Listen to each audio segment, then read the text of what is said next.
Hello and welcome to episode number 73 of The Pitcher or the Hitter, the podcast by the M-SABR Dynasty League for the M-SABR Dynasty League. I am Cam. I'm Sahil. And we've got a big episode for you today. It is our final episode before the regular season. Very exciting. We're recording this the Sunday night before the season, kind of getting into our Sunday groove. But last night was a big one for you, Sahil. You had the big UNC win over Duke. How are you feeling after that? I am very tired, but it was an awesome night. Rush Franklin Street. I can't say I thought we were going to win, but we pulled it off. Ended Coach K's career. It's a great feeling. I can't wait to do this again tomorrow night, and hopefully they win a national championship. And continue this ridiculous run. But boy, no, it has been a great weekend. And the fact that we get to record this podcast and that the season is almost here is making this even more exciting. Yeah, no, it is exciting. I mean, you guys almost blew a 20-point game or 20-point lead in your first game of the tournament, and now you're going to the finals. Yeah, no, it's very hard to believe. I certainly did not see this coming, but it has worked out nicely. Oh, yeah. But yeah, no, you had a long night, but you woke up to some news that I'm sure excited you, and that was that I had cut Chris Paddack. Yeah. The whole Chris Paddack story, I feel like it's really a shame. I mean, he looks so good his rookie year and just has not been able to keep it up. You know, 2-pitch pitcher who can't pitch deep into games. I wonder if he's going to be better in the bullpen. I think, the Shamanaya deal today, I'm sure it just forced your hand. And once it looked like he wasn't going to be in the rotation, I'm guessing that was kind of your logic for cutting him. Yeah, that's basically it. And I like to keep my moves close to the vest. But yeah, the Manaya deal was basically the last straw. I had made a trade earlier this week, which we will talk about in detail later, which I had said to you that I think kind of gives me Paddack insurance if Paddack moves to the bullpen. But the more I thought about it, the more that even though I like Paddack's peripherals, I don't see him with a rotation spot. And even if he gets traded to the Mets, he's even less likely to get a rotation spot. So who knows what's going to happen there.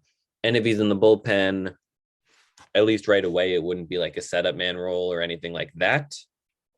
So he's certainly a guy I'm going to have my eye on as a guy I can pick back up if he either lands on his feet in another rotation or if he ends up in a setup man closer type role for the Padres. But as of now, I kind of woke up this morning and I was like, he's kind of wasting a roster spot now. I have 11 starters anyway.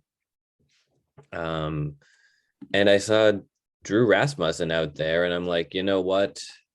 I'm going to beat the rush on him. No, Andrew Kittredge, not Drew Rasmussen. Yes.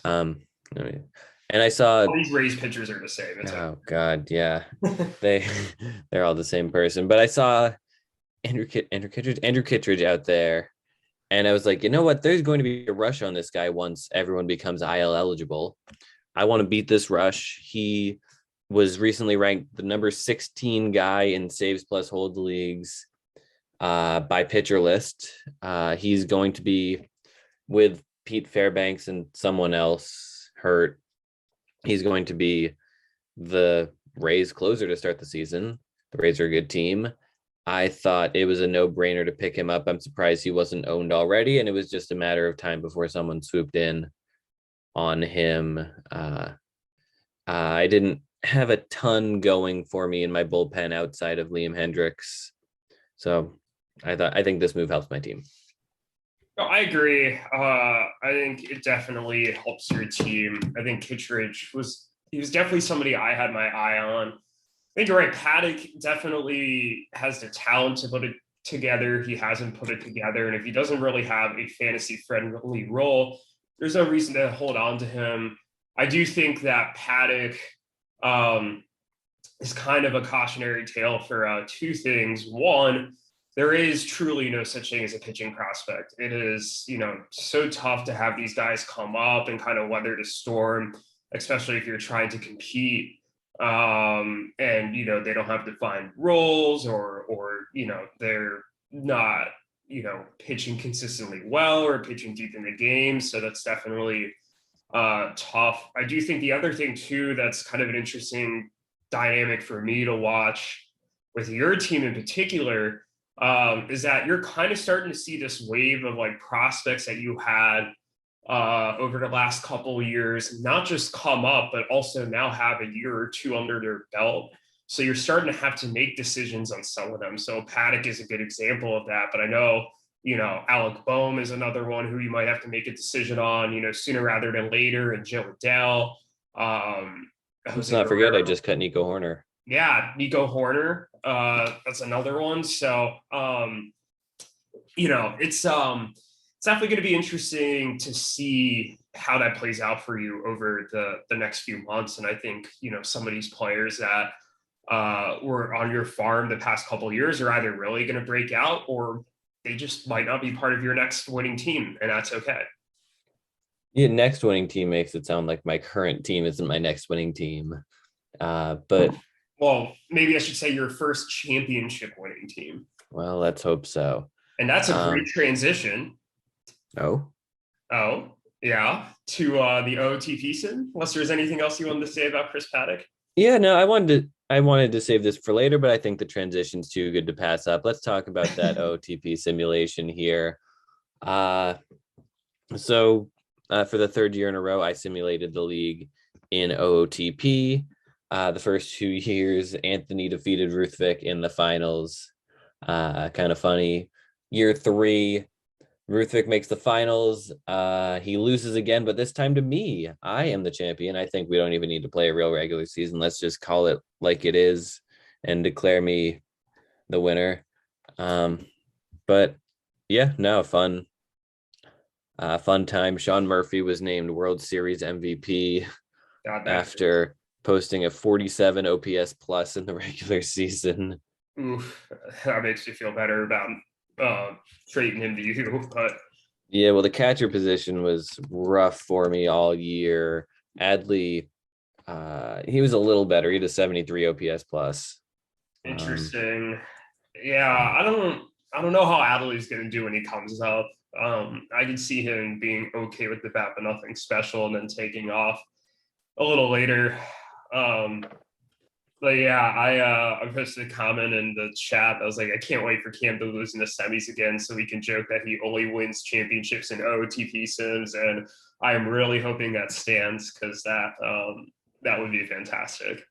Yeah, well, this was a fun simulation. But speaking of losing in the semis, we just had our third Defining Moments tournament, the 2022 Defining Moments tournament, and the winner of the Defining Moments tournament was your loss in the semis to Connor.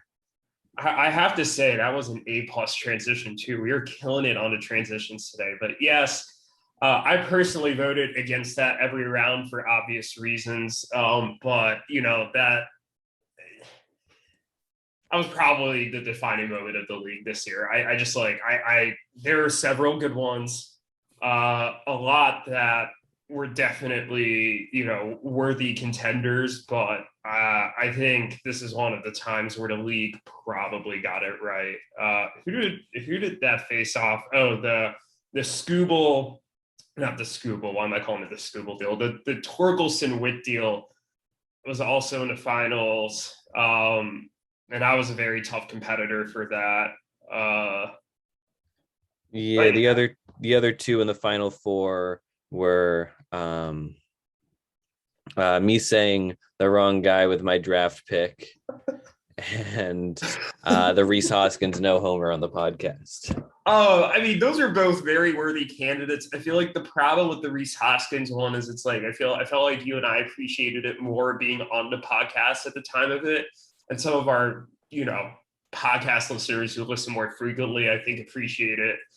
And you mispronouncing or just getting the name wrong was kind of a one-off thing that like didn't have any real lasting implications. It was kind of funny, but you know, it's not like we stuck you with Jordan Lawler after you said his name. So I get why Connor winning. I feel like that had the biggest impact on the league, and that was probably the defining moment. But I will say it's cool that we were able to have 32 defining moments just from the past year in this league. Like, it was great. And what does it say that 3 of the 4 final 4 nominees in the defining moments were embarrassing moments for one of the 2 of us? Oh man, yeah, I didn't even think about that. Yeah, we were we talk for hours about the league each week on a podcast. I feel like in terms of amount of time spent on the league, it was probably going to be one or the other winning the defining moments tournament somehow. So I wouldn't have it any other way. Yeah, and yeah, no, excited for next year's, and excited to see what defining moments that we can't even fathom will be finalists next year. Yeah, oh man, like I don't know. It's gonna be fun. Want to drop a hot take right now as to what's going to win next year's defining moments tournament? Oh, okay. So here's my hot take.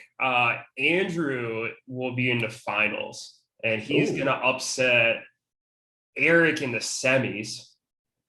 And you and I will be the other semis matchup, but Andrew will upset Eric in the semis, and one of us will play Andrew in the finals. And Andrew beating Eric will win next year's matchup. I like that. Yeah. I like that a lot. Oh, you're going to make me do one too. Oh, yeah, of course. You can't just ask me to do a hot take and then. All right. How about thinking kind of with a Watson thing? I'm trying to think of maybe a draft related thing. I know Yuki notoriously, he had the first pick in the draft and he took 10 minutes. I'm going to say whoever number one defining moments is whoever has the number 1 pick in the draft forgets that the draft is on and doesn't make a pick and eventually has their pick skipped. Oh, that would be a really hot take. I mean, honestly, like if Daniel and Greg get the first overall pick, maybe that happens because I think the past couple of years they haven't been in the draft room. How long would a team make us wait for us to decide to skip the pick? 30 minutes? 30 minutes. We should set this in stone or something. We probably should. Because that's a very good point. Yeah. And I think skipping the first pick in the draft would be a big defining moment for sure. Oh, easily. I mean, it would be huge because like I think there are a handful of like really game-changing talents atop the draft, and whoever's a beneficiary, that would be huge. You know, I don't think it's as big as if it was like, you know, the draft the year like Strasburg went 1 or Harper went 1, but like this is a really talented Strasburg 1. Imagine if you would have taken Strasburg 1 and Dustin Ackley was number 2 on your board and you end up with Ackley because you missed your pick. Hey man, Dustin Ackley, Mariners and UNC legend. There's no shitting on Dustin Ackley, but yes, that would be quite the downgrade. Yeah. But yeah, let's there have been some moves that were made this week before we get into our 2022 season preview. Which order do you want to do these in? Let's get this trade I made out of the way first before we go into Hurricane Yuki. I traded Robert Suarez and Daniel and Greg's 2027 third round pick to Connor in exchange for Connor's 2026 second round pick. Robert Suarez, I think, is a name that not a lot of people here know, but he's a 31-year-old reliever. He just came over from Japan. He's never pitched in the majors, but he was fantastic as a closer for Japan last year, 42 saves, a 1.16 ERA. I think he is probably going to get the majority of the saves for the Padres to open this season. I think I was less confident about that when I made the trade. I'm a little more confident about that now. but I still think there's a lot of other pitchers who could factor into that. I don't think he has that job full time, which is why I was willing to trade away Suarez. And honestly, I probably would have asked for a pick that was earlier, like a 2023, 2024 second, had that second round pick not been conveyed to Eric. And I think that would have made it a little more fair. As it stands right now, I think from a value perspective, I think you could definitely argue that this might be an L for me, but not giving Eric a more recent pick was something I valued. And also, I'm now free of any future second round picks that I own, which was a goal I had for before the season started, after I made all those trades pre-draft to acquire picks this year, but basically like sell out my future. So small trade, but if Robert Suarez pops up, kind of like Mark Melanson did last year when EVO was literally just trying to trade him for a third round pick before the season and not thinking much of it, then maybe Connor walked off with a steal. Yeah, we'll see. This is a trade that didn't really catch my eye. Didn't really make a blip on my radar per se. But yeah, I think this is the type of thing you got out of a pick that you owed. And Robert Suarez isn't a guy that you've owned for very long, I don't believe. Yeah, he was a free agent pickup like a week before that. So yeah, exactly. Yeah. And Suarez, maybe he closes in San Diego, maybe not. If he does, then it's probably an all right deal for Connor. I guess he would have to do well too. That's not guaranteed. Right. I at this time I'd rather have Andrew Kittredge than Robert Suarez. Maybe that's just me. But yeah, the nice thing about Suarez is that because he hasn't pitched in the majors, you could, and Connor didn't choose to do this, but like he could just stash him on his minor league team. It's very true. And especially if it's a minor league team like Connor's that's not super deep. Right. I'm kind of curious as to why he didn't do that actually, because like there's no reason he needs to be rostering like Jonathan Stever or Matt Frisbee. Matt Frisbee. Yeah. Very cool name, but I don't think he was really worth rostering. But speaking of Giants pitchers, A+ transition again. You traded away a Giants pitching prospect to Yuki. I'm going to let you talk about this deal and your logic behind it. This is one of the few times I feel like you and I disagreed a bit. So let's hear your take on it. Yeah, so this is a deal that kind of took a lot of forms. Initially, once I noticed Yuki didn't have any first baseman, I said, hey, I could give you Anthony Rizzo. And he said, what do you want? I said a starting pitcher. I went through his younger pitchers, and I also said I'm interested in Clayton Kershaw. He said Kershaw could be had. And then we kind of went through some possibilities of a deal involving Rizzo and Kershaw and some prospects going both ways. I was close to acquiring James Triantos in a deal like this, but Yuki wouldn't fully bite. And then eventually he just said, why not just trade Matt Harrison for Kershaw? Would you do that? And I very excitedly said yes. I think that's a good deal for me. I think it fits my needs. Harrison's kind of broken into the top 100, but he was a guy that I wasn't super attached to. I added him in the middle of last season. He's somewhere in the 90s on Fantrax. He's a lot higher on Fangraphs. But he's a few years away from the majors. And I don't know. I think I have maybe the inside path to the number 1 seed this year, with you and Eric having some serious injuries and me not having those serious injuries. And I think it's time I acted like it. I got to make win. I think it's time to make a big win now move. Clayton Kershaw's, well, he was the greatest pitcher of the early to mid 2000s or 2010s rather. And because he's not the best anymore, people are kind of underrating him now, when in reality he was phenomenal in 2021 still. His StatCast page is immaculate. His peripherals look really good. Yeah, he's had a few injuries, but I still expect him to make 25 plus starts unless something serious happens. But something serious can happen to any pitcher, you know. That's the risk you take with any pitcher. I think I got a good one in Kershaw. I think he helps my rotation a lot. Sure, I know I wanted to get younger, and maybe in 2023, 2024, I'm like, okay, I got to get rid of Kershaw. But as of now, I want to make a win now move. Yeah, I mean, I think I've warmed up to this a little bit from your perspective. What First off, it's Kyle Harrison, by the way. Did I say Matt Harrison again? Yeah, you did say Matt Harrison again several times.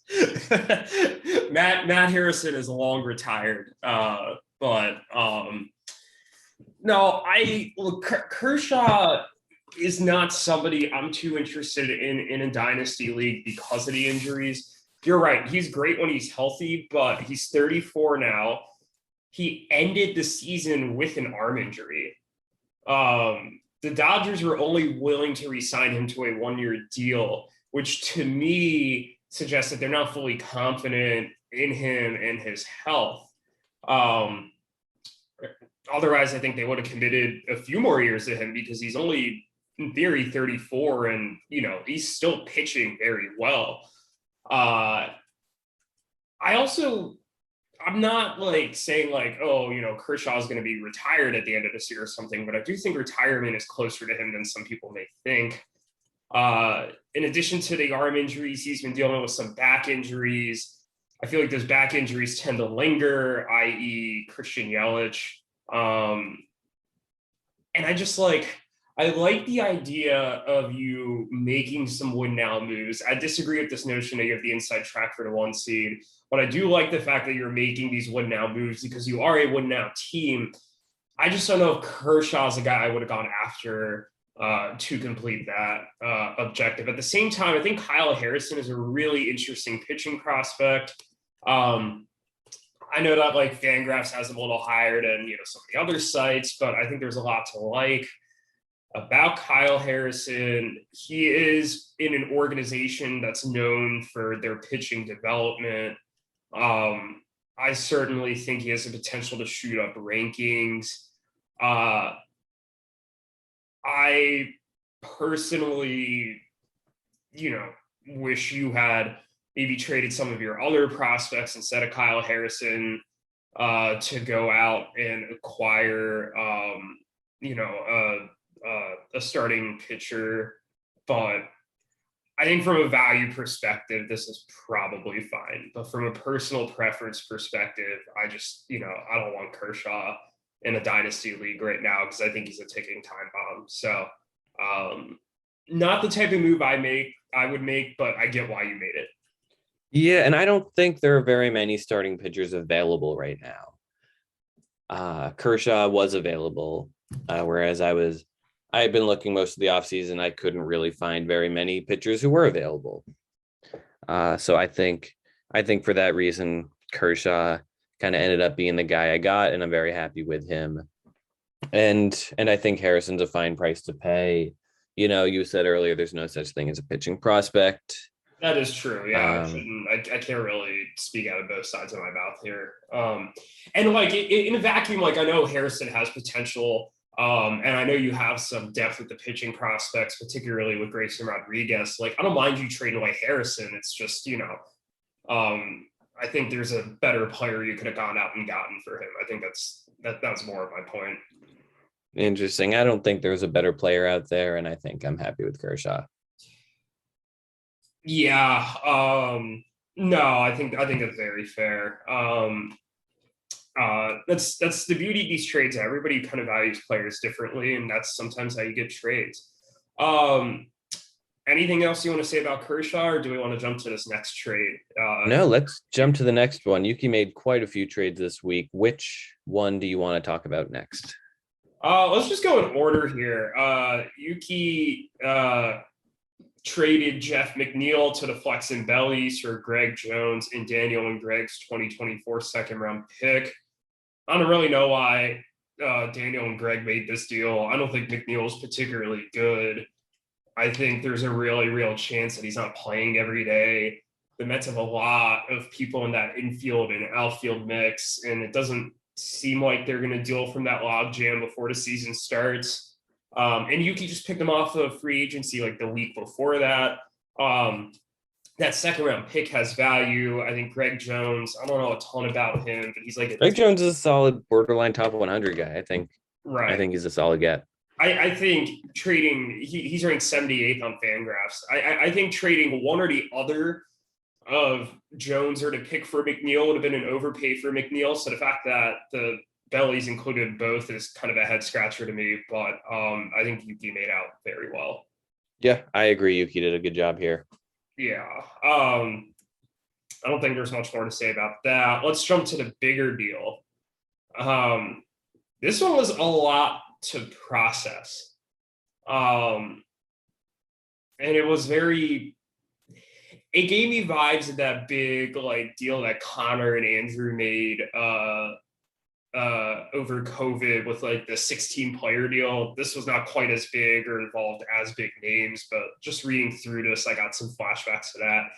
Yuki traded John Gray, Austin Nola, Josh Donaldson, Luis Garcia, the starter, Cole Wilcox, Ruth Vickenix 2023 second, and Yuki's 2028 third round pick for Dansby Swanson, Tyler Stephenson, Zach Plesac, Josh H. Smith. The H is very important, so we don't get mixed up with the other Josh Smith.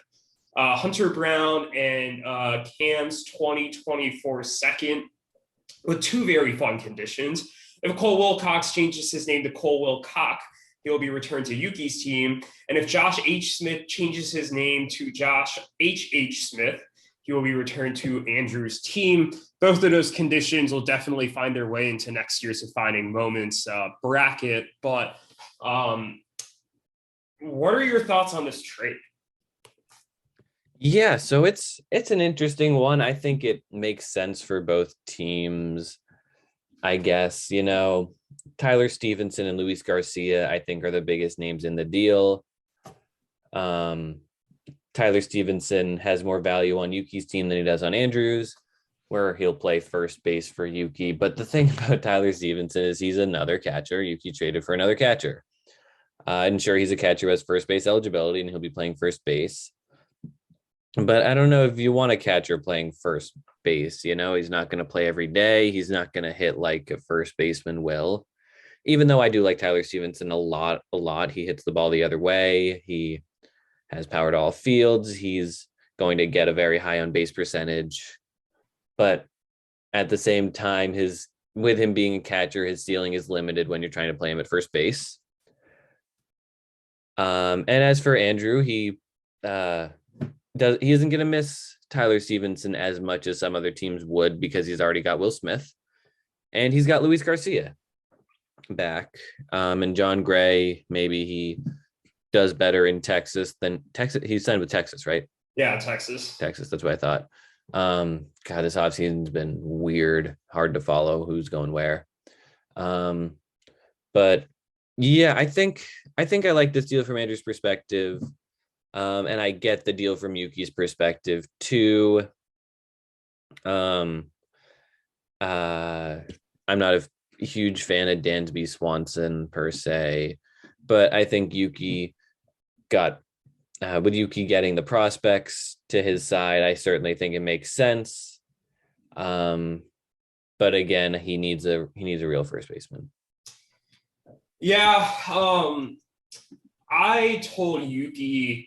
So I knew Yuki and Andrew were talking about a Dansby Swanson and Luis Garcia deal. And I told Yuki, I was like, Garcia for Swanson, I think from a value perspective is like maybe the most even deal that have been offered all offseason. I don't know. I'd much rather have Garcia than Swanson. When it was a 1-for-1 deal. I'd rather have Garcia too. But I do think Dansby Swanson's a really good player that's getting slept on a little bit. He was pretty close to a 30-10 season last year. He did slump a little bit to end the season. The OBP is a little lower than 10. That's not a thing anyone talks about. Yeah, but I still like him. I think he's a player who's ascending, and I think he will have a pretty solid year next year. I don't know how you can say he was ascending when he really struggled in August and September. Well, I think ascending in a sense that like his stock is up. Like I think that Dansby Swanson, when we look at his numbers at the end of 2022, they're going to be better than his numbers at the end of 2021. I think, and we've talked a lot off air that we need to do an episode about players we disagree on. I think Dansby Swanson's going to be near the top of the list. Yeah, I think so too. Him and Clayton Kershaw definitely fall on that list. Kevin Biggio. Oh my God, I love Kevin Biggio. Don't even get me started, or I'll talk for 20 minutes about him. I think John Gray's a sneaky good pickup for Andrew. I do think getting him out of Coors is really going to help him a lot. I don't think John Gray's going to transform into an ace or anything, but like Andrew, I think has definitely been prioritizing getting pitching depth. And he did a nice job there. I think you and I both agree on Zach Plesac that we're not super high on him. So I don't mind Andrew getting rid of him. I think Donaldson's a good short-term fix for him at third base. Because like, Josh Young's hurt. Bobby Witt's going to be up, but he's not going to have third base eligibility in the short term. And Luis Urias is also starting the season on the IL. So Donaldson can fill in the short term. And I could see Andrew flipping him by the deadline and getting like a nice piece back in return if Donaldson's able to stay healthy. I think you hit the nail on the head on Stephenson. He was very expendable for Andrew. But at the same time for Yuki, I think everything you said about, Stevenson's great, but when you're playing him at first base, you don't retain some of that value. And it's interesting because Yuki's also doing this with Dalton Varsho. I think a good chunk of Dalton Varsho's value is that he's going to be an outfielder who is going to play every day, but has catcher eligibility. And Yuki's just playing him in the outfield. I think Yuki needs to trade Real Muto while his value is at its peak before he gets too old and the value declines. He can get a very nice piece for a Real Muto that's actually going to help him build towards the future and just play one of Stephenson or Varsho at catcher.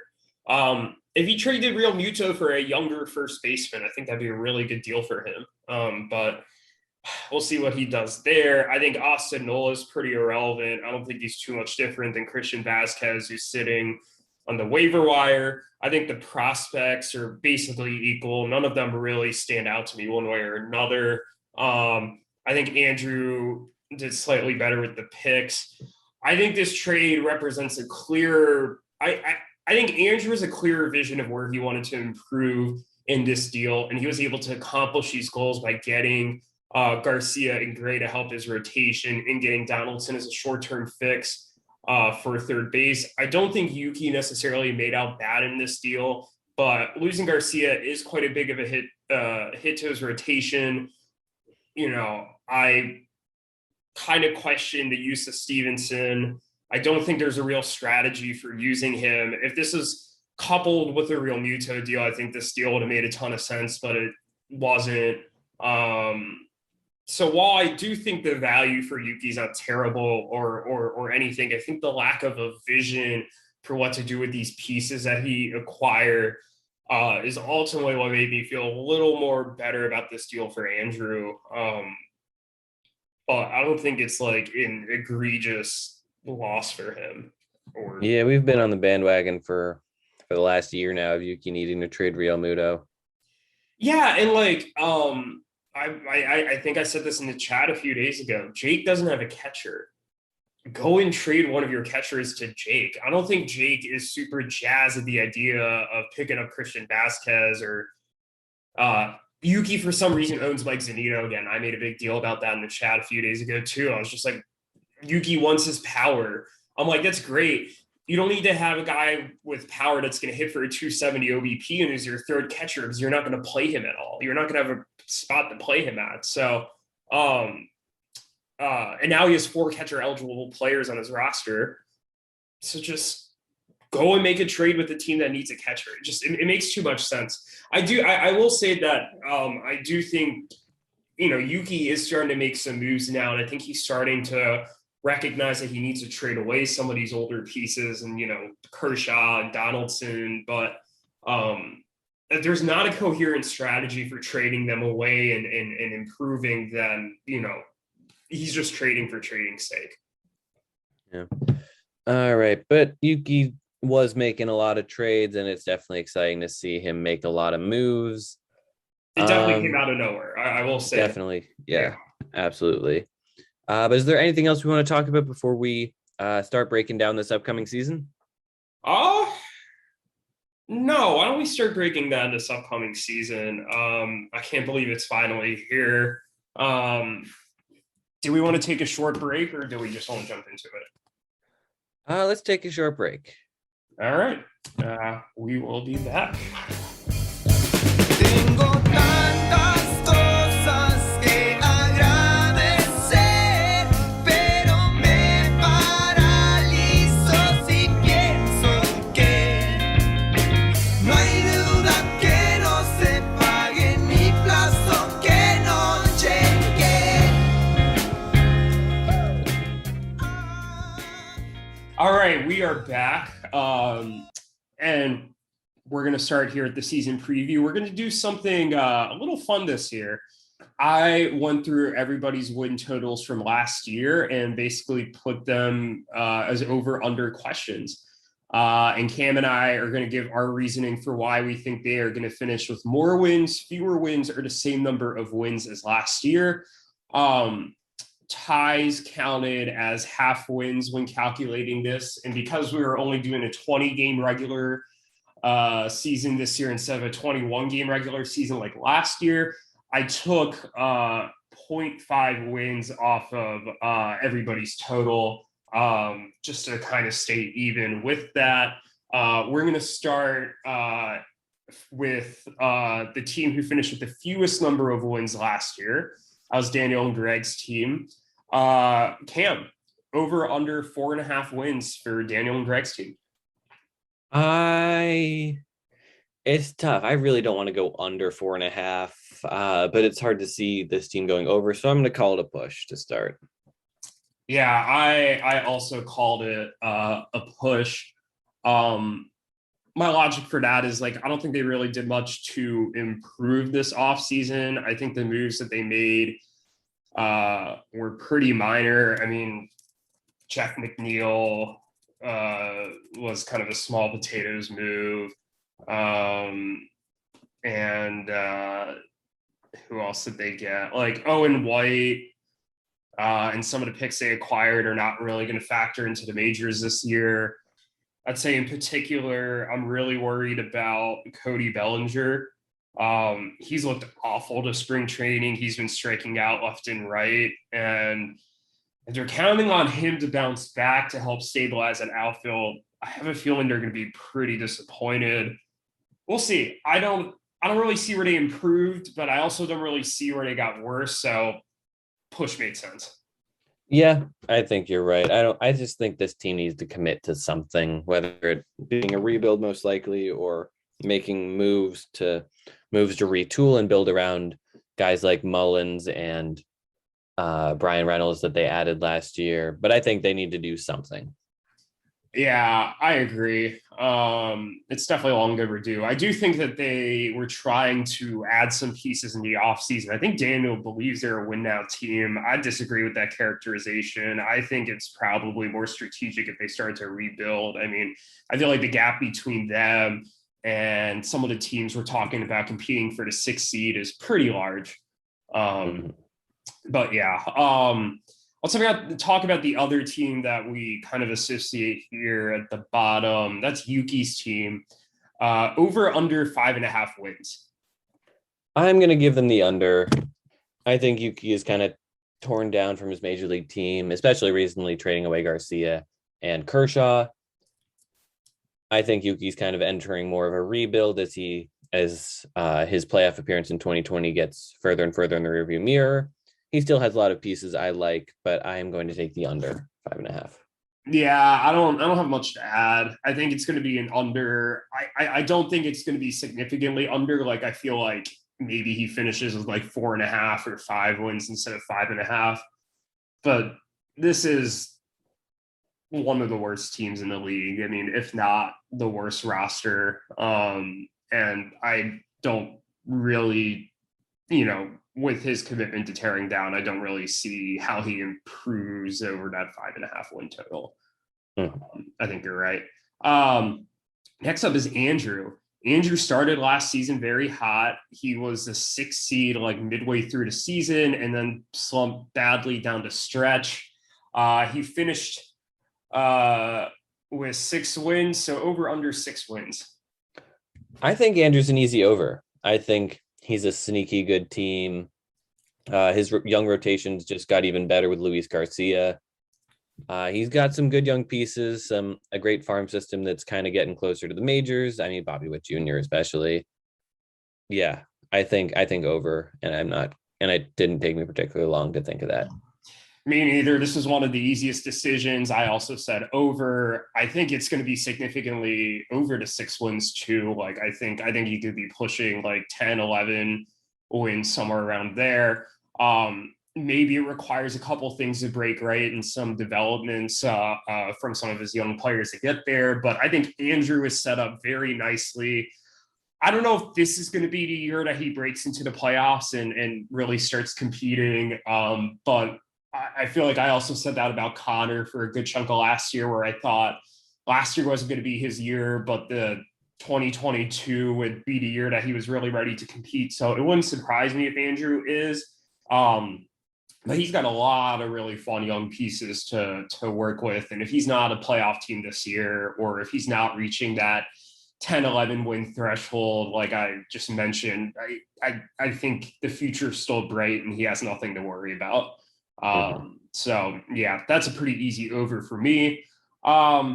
Next is Alex and Zach's team. They kind of the opposite of Andrew. They started off really poorly. They lost their first 5 games, and then basically finished as a 500 team the rest of the season. In a similar position, I think they have a lot of decent young pieces. Over under 7 wins for Alex and Zach. That's a tricky one. I feel like you're going to take the over, and I think I'm going to take the under because of that. I think there are so many teams that are improved in the off season that someone's got to be the under, and I think this team, they didn't do as much as other teams to improve. I'm not really sold by their rotation. Freddie Peralta is good. We have to see what Logan Gilbert does in a full season. But I don't really like a ton of their other guys. I think I'm going to take the under 7 wins. Interesting. I don't think that they got a lot worse or anything. I do think them losing not Luis Patino. They got Luis Patino in the trade. Them losing Julio Urias in that deal with me is going to hurt the rotation a little bit. I do think Patino has some upside, and I do think they're going to get some better years from guys like Logan Gilbert, Josiah Gray, Jesus Luzardo's had a really good spring. So it's an interesting rotation. It kind of reminds me of Andrews in terms of the ceiling of some of these starters, but like the floor of Alex and Zach's rotation is like very low. I do think this is a pretty solid offense. It doesn't maybe have like a standout piece, but it's a bunch of like pretty solid bats. I am going to take the over here, but unlike Andrew's team, where I think it's going to be like significantly over, I do think Alex and Zach maybe finish with like 8 wins, maybe like 8.5, 9, if they're pushing it, if things break their way. But I think this team reminds me of Andrew's in a lot of respects, just the way they built up the farm, some of the interesting young pieces that they have coming up, especially like, Julio Rodriguez is going to be up at some point this year. Riley Green, he had the setback with the fractured foot, but he'll be up at some point. CJ Abrams is making a push to make the opening day roster. So I think that they're like a year behind where Andrew is. And I do think, though, that they're probably, with some of the developments of these younger players, I think they can win slightly more than they did last year, especially because they finished the season so strong. All right, we disagree. Yeah, nice to see us disagree for once. Ruthvik over and under 7.5 wins.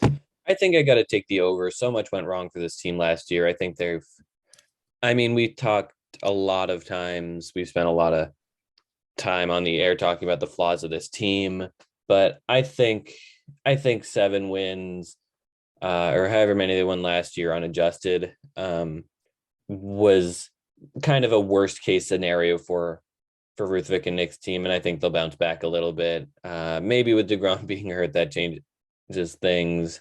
But Bieber should be healthy, if not right away, then soon. The over. Bieber's healthy. He'll be their opening day starter. Okay. Yeah. What do you think? Yeah, I took the over as well. I don't think they're as good as they finished in 2020 when they were like moments away from making it to the finals. I also don't think they are a 7.5 win team like they were last year. This is maybe the ultimate like stars and scrubs team. The problem is like the Stars have a lot of injury questions. I mean, you didn't even mention Acuna, who's not going to start the season healthy and is going to DH some. Who knows how much he steals when he gets back, or how the ACL is affecting his production, with the bat. I do think he made some interesting additions this offseason. I mean, Gleyber Torres, I think, could potentially bounce back and be a little better than some people think. I do think a full season of Brandon Marsh is going to be really interesting. A full season of Kyber Ruiz should be really solid. A full season of Logan Webb is really going to help him. But without some more added depth to this team to, supplement the Stars, I don't necessarily think this team's ceiling is super high. I do think that that Ruthvik and Nick could easily make the playoffs. That wouldn't surprise me at all, but I don't think they're going to break into that top tier teams like some may have thought after their strong 2020 season. So I'm going to say the over. I think they likely fall in that like 10-ish win range. Mm-hmm. Next team is kind of a jump up in the standings here. This is Clayton and Jake's team. Over under 10.5 wins. Yeah, 10.5 is tricky. Yeah. I think I'm going to take the push here. I think Jake does have a good team. I think he's still a favorite to make the playoffs. I think had a few minor things gone right last year, he would have been the 6th seed. But again, he definitely, like, he doesn't have a catcher, for example, and and his pitchers are definitely more quantity than quality. And I don't know, his best outside of his top couple of hitters, he's maybe lacking a little depth, but at the same time, his top players, I mean, Bo Bichette is going to be a star for a very long time. And I don't know, maybe Eugenio Suarez bounces back like he did at the end of the year. Jordan Alvarez is great. Matt Olson is great. So he's definitely got some stars and some players I'm worried about. I think 10.5 just kind of feels right. He'll be in that kind of 5 through 7 range again, just like last year. Yeah, I said over here, but I don't think I think it's going to be like 11.5. And part of the reason I think he's going to be over is I just think some of the teams that finished ahead of him last year are going to do worse. And I'll get into those teams more in a little bit, but I think you're right. This is a flawed roster. I'm not super worried about the catcher situation. I think that'll resolve itself one way or another, but I do like this 1-2-3 punch at the top of the rotation of Sandy Alcantara, Frankie Montas, and Luis Castillo, although this Castillo injury is concerning. And low-key, like Castillo, just from a whip perspective, just isn't particularly good, and that concerns me a bit. I do have a lot of questions about the rest of this rotation. I'm not totally bought back in on Blake Snell. I think Steven Matz can be solid, but unspectacular. Alex Wood was really good last year, but can he stay healthy? I think he has some interesting guys in the bullpen, Taylor Rogers, Ryan Presley, Raisel Iglesias. They should be solid there. I do think that this team definitely has some potential. I do think that they're probably a playoff team next year, but I don't think they're really going to finish too much better than the 10.5 wins that they had this year. I think we're looking at like 11 and a half, barring Jake kind of, digging into the farm and doing a little bit of win now type of moves. And maybe that happens if he starts off hot, but I'm just not seeing it at the moment. It's a talented roster, but it's a flawed roster. Mm-hmm. Next up is Anthony. Same number, over under 10.5 wins. Anthony and Jake both finished 10-9-2 last year, but Anthony won the tiebreaker and was the 6th seed and lost in the first round to, I believe, Eric. I think Anthony's a fairly easy under. His team overperformed a lot at the start of the year. I mean, they were neck and neck with you throughout the first 10 weeks or so before kind of falling apart down the stretch and kind of being dumped in the first round of the playoffs. And I know I've always been high on this team, especially if Mike Trout is healthy. That'll go a long way, but I think I will take the under. I do not expect him to make the playoffs.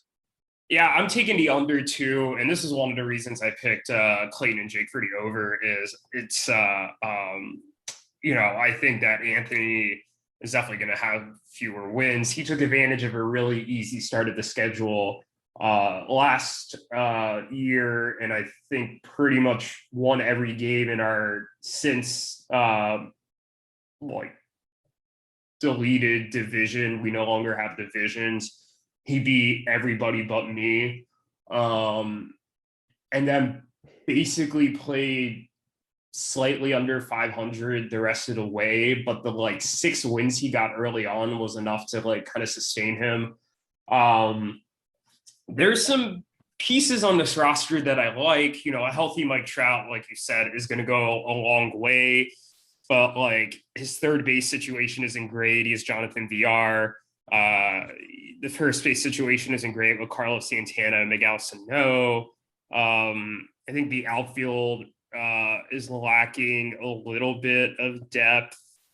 I think the rotation is definitely lacking depth. There's some interesting arms, but either some injury concerns or a couple of players getting up there in age, some performance concerns. So I'm going to take the under. I could see him finishing with a record that's closer in line to the over under that we had for Ruth Fix, so 7.5 wins. I could see Anthony finishing as an 8-win team.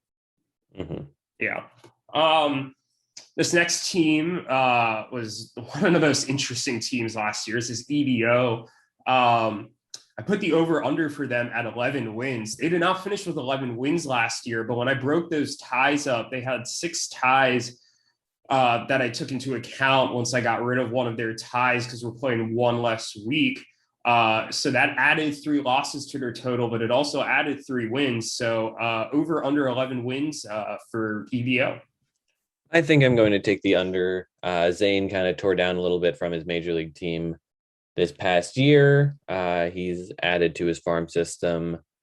He has kind of added to the rotation as well, but I still don't think it's going to be a top tier rotation, and he's kind of losing the ERA benefit of the reliever strategy, as well as kind of losing guys like Rendon. I don't know. I think this was a fairly easy under considering the direction Zane wants to take this team. Yeah, I'm also going for the under. I think this was a pretty easy decision. I do think Zane, the way he runs this team, I don't think he's ever really going to bottom out or anything. So I'm not expecting him to finish super far out of playoff contention or anything. It wouldn't surprise me if he made the playoffs, as a matter of fact. I think he's somewhere firmly in this 5 to 8 range. I do think you're right. He did take a step back. I still think that Torkelson for Witt deal is a really bad deal for him, and he lost several interesting pieces there. I do think he made some good moves this offseason, but there's also a couple trades where I just wasn't really sure about the value that he got back. I'm glad he's no longer on that reliever strategy, but I do think, like, while he's acquired some interesting arms, and I think Joe Musgrove is a really good ace, like, I'm a little unsure of some of the depth pieces behind and whether or not they're going to hold up. Wow, he owns 4/5 of that Tigers rotation. But like, also, like, Ryu and Verlander are a little older and coming off either down seasons or like injury concerns with Verlander. I do think the offense is a little worse. You know how I feel about Javi Baez. You know how I feel about Alberto Mondesi. I'm not super high on either of them. Solid team, probably somewhere in that 5 to 8 range. I think Zane recognizes that this probably isn't going to be the year, and I think he's more in asset accumulation mode right now. And the only reason I might hesitate at saying the under is because it also just wouldn't surprise me if Zane starts off a little hot and then closer to the deadline just like trades these gazillion picks he has, loads up for a playoff run, and suddenly looks really good. But I feel pretty confident still hitting the under. That's true. You really never know with Zane. Yeah. He, more than anybody else, I never want to rule out one way or another. Mm-hmm. Yeah, where the Tigers go, he goes, for better or for worse. Yeah. Yeah, I mean, and luckily I think they're on the upswing, but it doesn't mean that there's certainly not some question marks for him to deal with.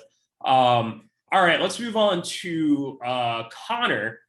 We all know the playoff run that Connor had last year, but I know you and I had some questions about him in the regular season. He ended up finishing at that 12-win mark, over under 12 wins for Connor. That's a tough one. Yeah. It really is. I think I might play it safe and take the under. But only slightly. I think he'll be between 10 and 12.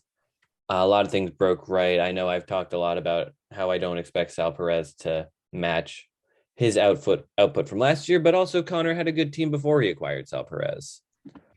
I don't know. Maybe it's because in both of my matchups with him, I beat him rather handily. I didn't feel particularly worried any time. I know you can't say the same thing, as evidenced with our Defining Moments tournament winning event, but you play in week 2 also. The first he's gonna have a lot to prove. His first 5 matchups are against Andrew, then you, then EBO, then Anthony, then me. So that's a little bit of a tricky stretch. So he's got a lot to prove. I'm going to take the under, but I don't think the upside for this team is that much higher than 12, 13 either. Yeah, this is one of the tougher ones. I'm gonna say push. I think 12 wins sounds about right. I initially wrote this as under, actually, but made a last-second change here. I do really like the Paul Goldschmidt and Trevor Story acquisitions that he made, and I do think to a degree that's going to help balance whatever decline in production that he's going to see from Sal Perez. I think LeMahieu is going to bounce back a little bit. I really like the Rhys Hoskins addition. I think Rhys Hoskins is very underrated. He's going to get full seasons from Eloy Jimenez and Luis Robert, which he did not get last year. And that's going to be huge. If Brian Buxton can stay healthy, that would be huge for his offense as well. I'm a little more concerned about the pitching. I do think Ray and Giolito is a really good top 2, and he did not have Robbie Ray all year last year. He only had him for half the season. Now, granted, he did have Jose Barrios, but I do think Ray is a little more upside, even though if I'm not 100% sure how he's going to do next year. Hader is going to keep him competitive in saves and keep the ratios down, although he did get a hit with Will Smith when the Braves signed Kenley Jansen. I'm really feeling a lot better about that trade right now. So I feel like maybe he overperformed a little bit last year. But I think he got a little better this offseason to the point where I'm comfortable saying 12 wins is appropriate. I wouldn't be surprised if he finishes under. I wouldn't totally be surprised if he finishes a little over if things break right, i.e. like Eloy and Robert just really pop off and Robbie Ray's like able to continue what he does last year. I think that scenario exists. But if you asked me to pick one between the over and the under, I'd probably say the under. And I do think the ceiling for this team is probably like 13 wins. I don't think the ceiling is too much higher than what we've seen right now. Mm-hmm. Last three teams. Too, one more thing. He doesn't have the farm system that some of these other teams have, or the picks where I feel like he can go out and make some trades to make some upgrades during the season if he needs to. So I am a little worried about that. And that's another reason I think that the downside is a lot more likely to see than the upside. All right. Final three teams. Yeah. I think these are the three teams you and I were most interested in seeing.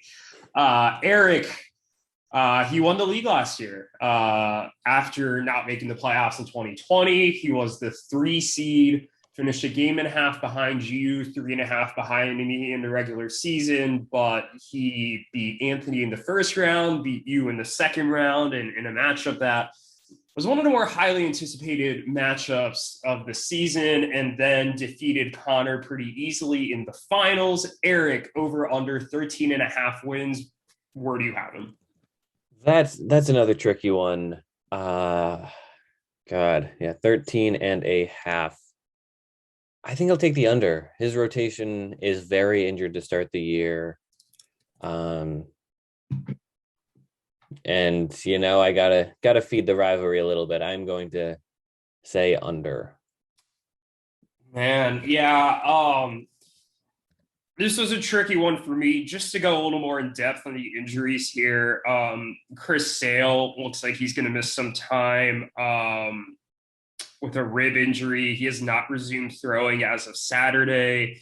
Mike Clevenger is going to start the year on the IL due to a sore right knee, and he's coming off of TJ. We don't know what he's going to look like, but these double TJ guys, there's always never really looks good. Lance Lynn, we just learned today, has a slight tear in a tendon by his knee. He's going to be sidelined for 4 weeks before resuming mound work, which means that he's going to miss at least April and probably a good chunk after that as he ramps up. We all knew Tyler Glasnow is going to be out for the year. And Max Scherzer is dealing with a hamstring issue. I don't think Eric did a ton to upgrade or downgrade his team this offseason. I'm a little wary of the Starling Marte acquisition for Joe Musgrove. I do think Starling Marte peaked last year. I don't think he's going to steal 47 bases with Buck Showalter as his manager. And just in general, he's like 33 now. I don't see the running aging well. I do think Jesse Winker took a downgrade in Park when he went to Seattle, and I'm a little concerned that he's not going to get quite the run there just with some of their other outfield options. I like Wander Franco, but I don't know if this is really going to be the year that he pops off. I don't like Bobby Dahlbeck. I don't like Frank Schwindel. I think Brandon Belt's going to regress a bit. I think Chris Taylor, I'm a little worried he's going to be more like the second half Chris Taylor than the first half, although with the multi-position eligibility, he'll be a valuable piece. The rotation, just that's what the question mark is with the injuries, but I do think Eric is really resourceful. So this is tough. I feel like I'm talking myself into a decision one way or another. I'm going to kind of cop out, and I'm going to say push. I was initially going to say over when I put this together initially, and then I learned about the Clevenger and Lynn injuries. And I think that's enough for me to say, like, hey, I don't know if he's necessarily going to take that next step and be a 14, 15 win team. I definitely think it's possible. It would not surprise me if Eric is pushing your win total from last year, which was the 15 win range. But I'm really hesitant just because he's already stacking up these pitching injuries, and it's a lot of them. That's 5 guys in his rotation who are most likely going to start the season on the IL, and most of them are his top names in the rotation too. And a good chunk of them are older, so now you start to get a little more concerns about the injuries. So I'd say push. I'd say it's more likely to be the over than the under though. Mm-hmm. Yeah, that's definitely interesting. I mean, I was not high on Mike Clevenger at any point, so I can't say I'm surprised by him getting hurt again. But yeah, no, he's going to be an interesting team to watch. And if I am counting correctly, I believe I am next. Yeah, you are next. Do you want to give yours first, or do you want me to give mine first for you? I'm going to take the over because it's my team. So why don't you give yours? I won't have a ton more to say. All right. So, but I'll respond to what you have to say. Yeah, I again, kind of a cop-out answer here, but I put the push. How many pushes have you taken now? That's 3 in a row, which again feels a little lazy. I did change Connor and Eric's. Neither of them were pushes initially. This one was actually a push from the get-go. I'm going to change this. I'm going to put the over for you.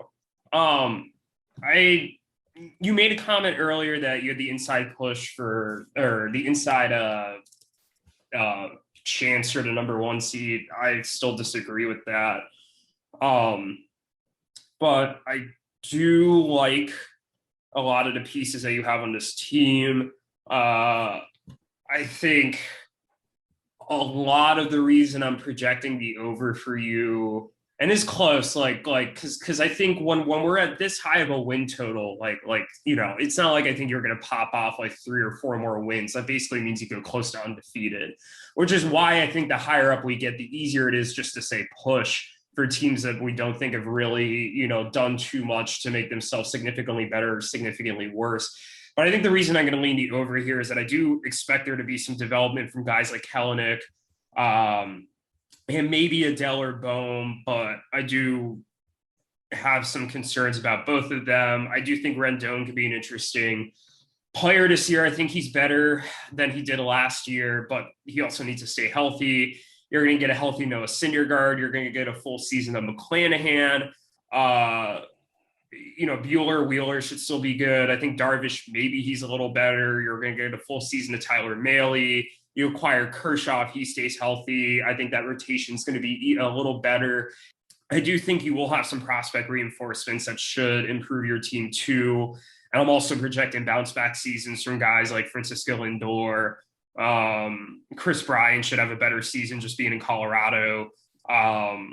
So I think you might be like a 16-win team. I don't think you have a ton of room to move up. But I really like your team. I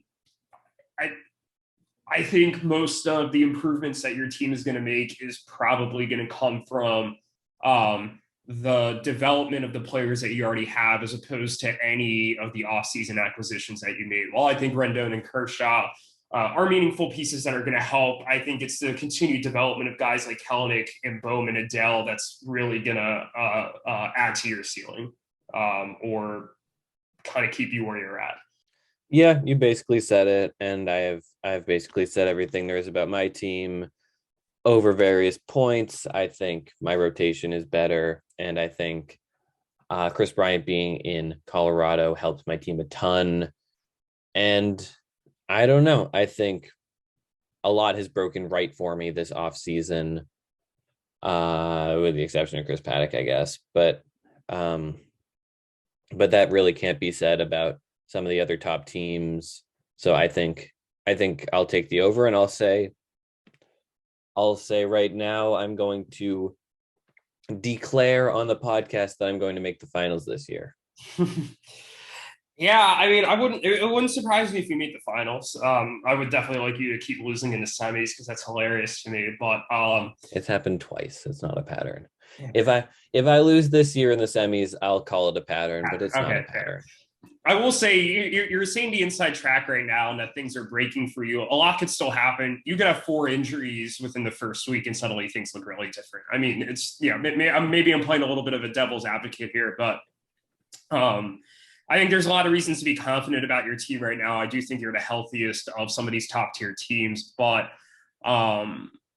you're also counting on a lot of these young guys to really take the next step. And while I'm confident in Kellenic, I don't really know what to think of Bohm. I don't really know what to think of Adele.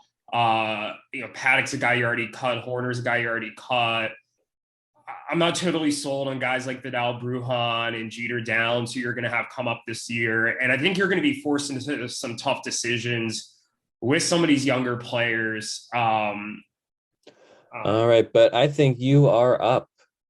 Yeah, you want to do the same thing? I'll let you go first. You give your logic and I'll respond.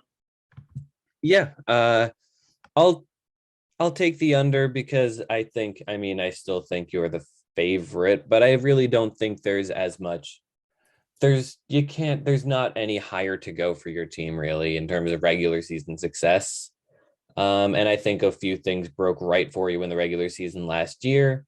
Well, you were still the best regular season team. Maybe you weren't 17-3-1 good. No one's that good. And with missing Tatis for the first half of the year, that's going to hurt quite a bit. So I do apologize, but I am giving you the under. Oh, don't apologize, because I also gave myself the under for a lot of the reasons that you said. I mean, it's really hard to 17-3-1 is really hard to go. I mean, I started 13-0. I think I played very well, but that was not easy to run off 13 straight wins. And I think things kind of stabilized a bit at the end when I finished the season going 3-3-1. I don't think my team got significantly worse or anything. In fact, I really think Julio Urias is going to be a nice addition to the rotation. I do think that some of the players that either struggled last year or got hurt for my team are going to bounce back a bit. And I do think I made a few other meaningful additions that I talked about in my offseason preview, including, like Wilson Contreras, who should stabilize the catcher position, which Sean Murphy was not really playing much down the stretch. And I was basically taking a 0 at his spot for a good chunk of the second half. So just having someone who's going to play every day there is going to be huge. I think, if I drop a win or two from last year, am I going to be surprised? No, I'm not really going to be mad about it. I do think that I feel stable in my take that I am the top team going into next year. I mean, I finished with 2 more wins than you last year, and I finished with 3.5 more wins than Eric. Yes, Eric won the championship. Again, all these playoff matchups are 1-week matchups, just like a regular season matchup. So they obviously mean more. It's very impressive what Eric was able to do. And I'm not trying to take away anything from that, but I think you really need to look at the totality of the season when these playoff games are not necessarily any different in the form or the substance of it than the regular season matchup. So I don't think Eric did anything to suddenly jump 4 wins ahead to move ahead of me. I don't think you did anything necessarily to jump 2.5 wins over me. I do think you both are closer to me than last year. I think you're closer to me than the records from last year suggested, but I feel confident in saying I'm still the number 1 team. I do think I have the best rotation by a substantial margin, especially with Eric's injuries. So I think that'll help me weather maybe a decline in offense from Tatis's injury. But it's going to be tough. There's no sugarcoating it that losing him is a huge blow. So 15.5, 16 wins, that's roughly what I'm thinking I'm going to have. Yeah. All right. But yeah, before we go into our picks for week 1, opening up the picks again, you had a couple quick over-unders for me. Yeah, I do have a few questions for you. As you all know, one of my favorite games to play on this podcast is the over-under game. And we did this sort of wins, but I had a few non-win related over-unders that I wanted to give. First one is repeat playoff teams, over under 4.5. That's tough. I'm going to take the under. I think EBO and Anthony will both miss the playoffs this year. Yeah, I'm gonna take the under as well. I think Jake sneaks his way into the playoffs over Anthony, and I think something's gonna happen to like get another team in there. I could see Roosevelt or Andrew taking over for EBO. I feel more confident about taking the under there. Next question. Interestingly, the last 2 seasons, during the season, we have made 44 trades during the season, both in 2020 and 2021. We made 61 trades during the 2019 season and 50 trades during the 2018 season. My question to you, over under 44 trades made during the season this year. I'm going to say over. Okay. I think a lot of teams are kind of in weird spots, more so than last year. There are more decisions that are going to need to be made, per se. I think me with my prospects, Andrew's going to have to make a decision as to whether he wants to compete this year, and that'll involve trading some pieces. I think Yuki's going to sell Real Muto, we hope. Fingers crossed. And yeah, I think Anthony might have his hand forced as well. So I will take the over. Yeah, I'm going to take the over as well. And my logic for this is that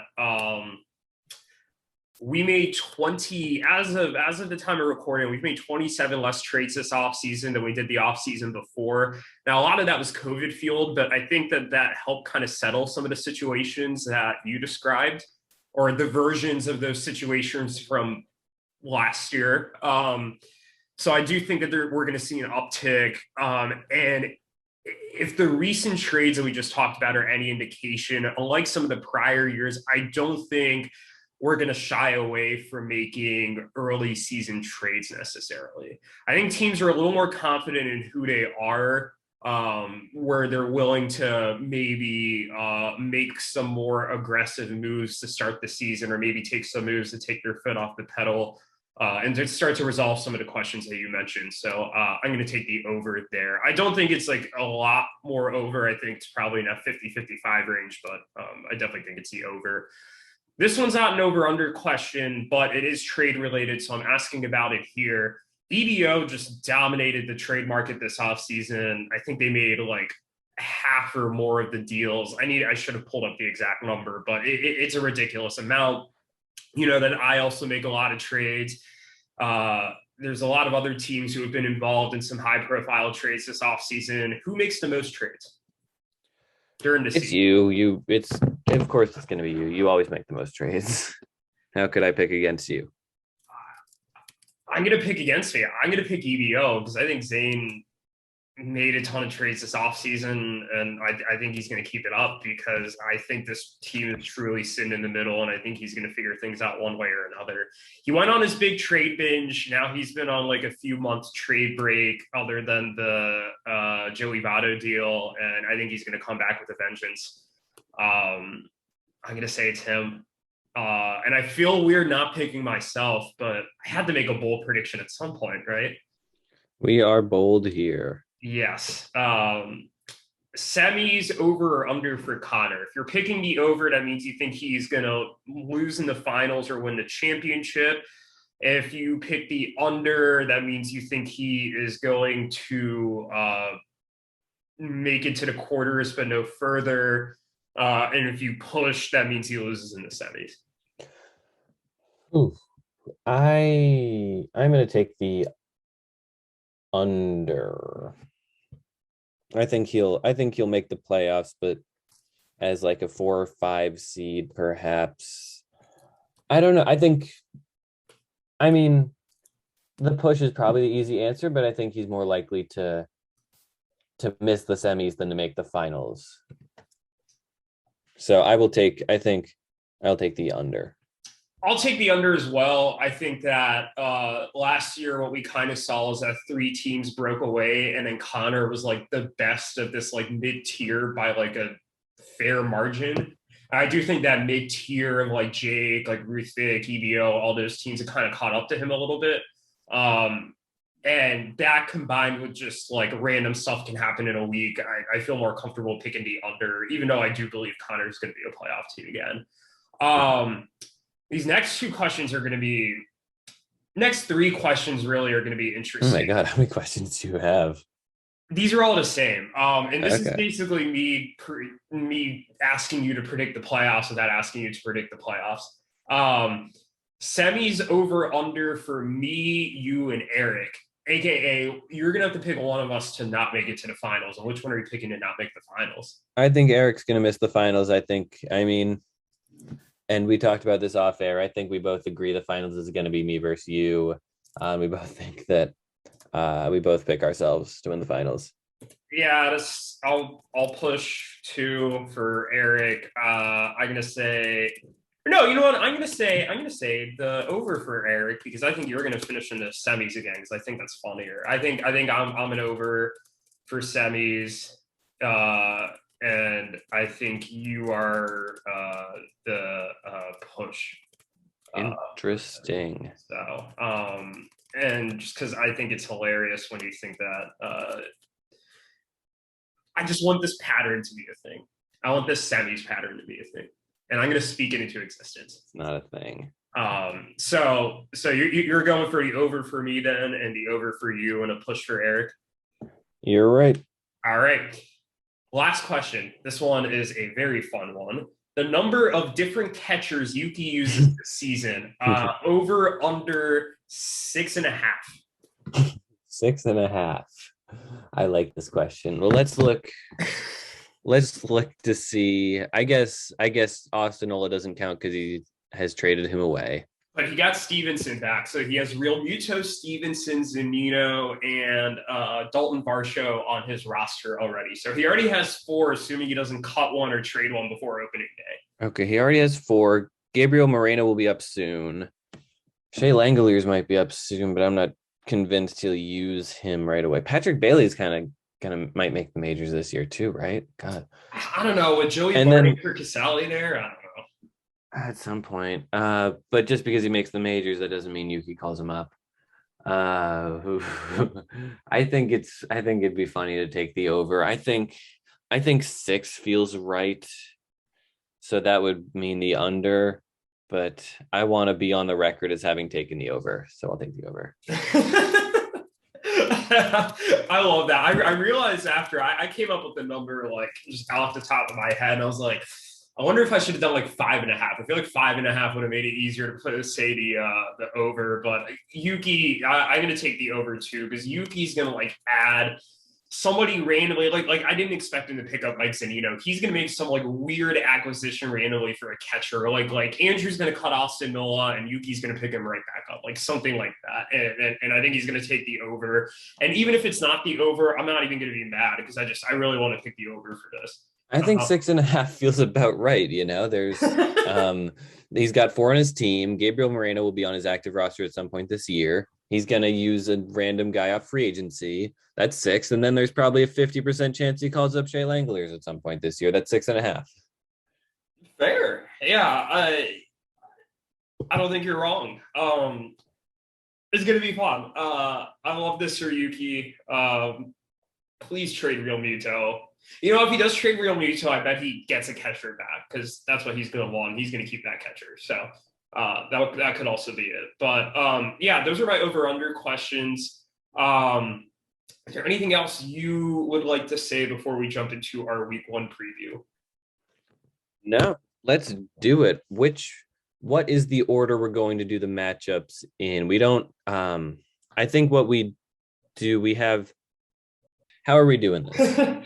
Yeah, let's review this. We last year picked a matchup of the week each week, and we would talk a little bit about that matchup. Okay, but I don't think there was any particular order in which we picked it.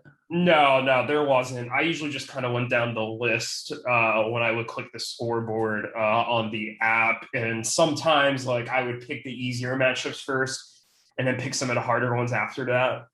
But there was no particular order. Do we want to briefly talk about any of these matchups before we pick, or do we want to just pick the matchups and then explain a little bit why we made those picks?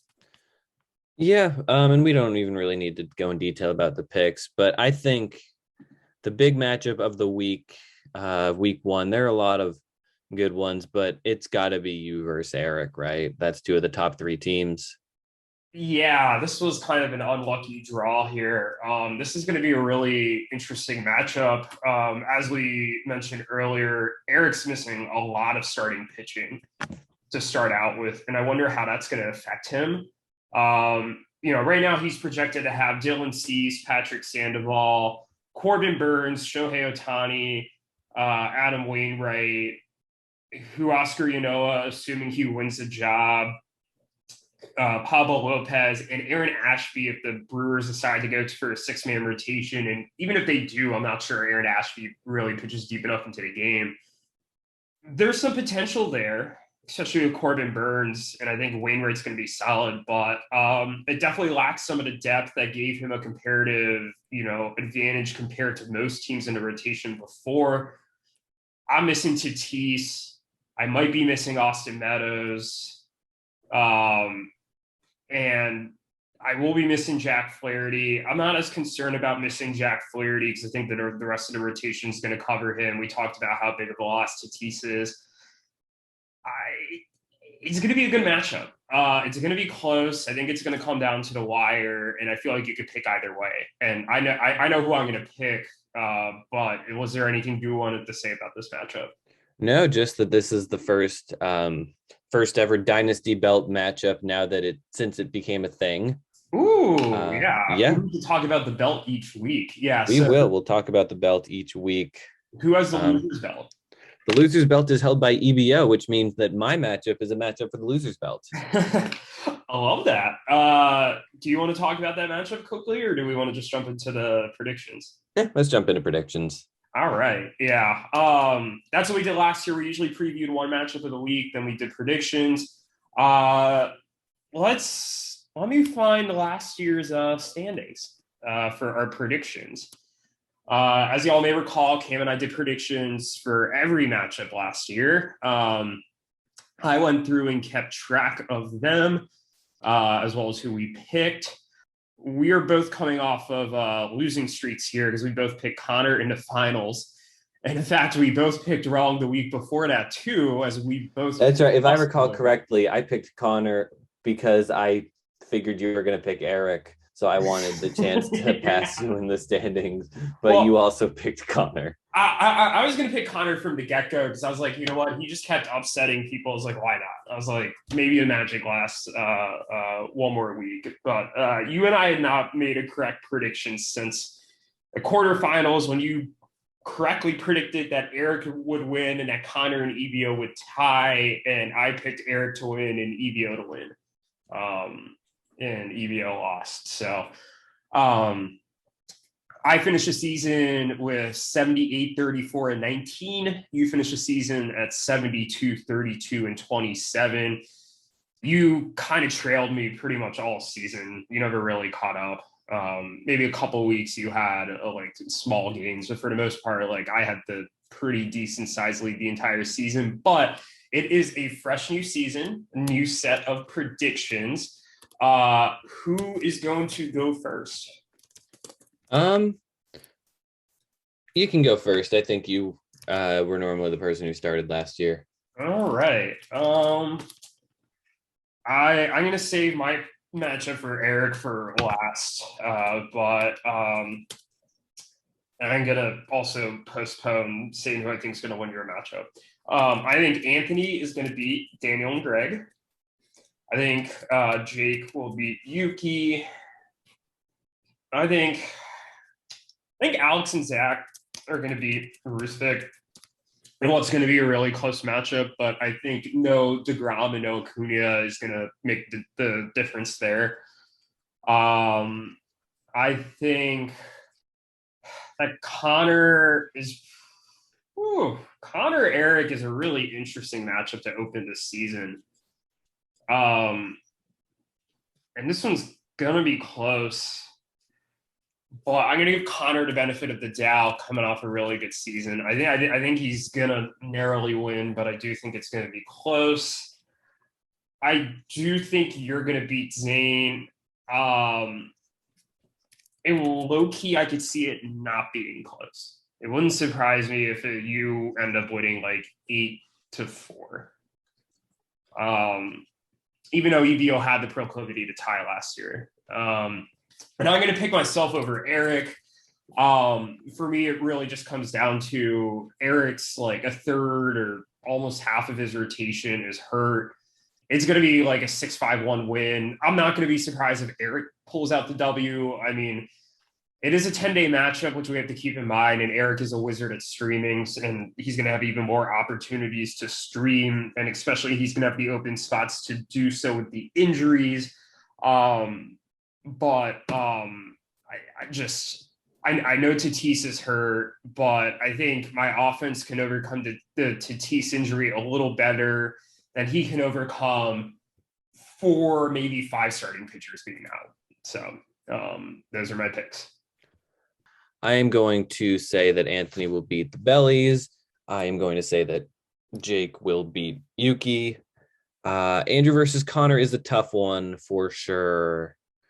And this one maybe is one that we would pick as matchup of the week in a different week. I think I'll go with Connor. I think I'm going to take Ruthvik over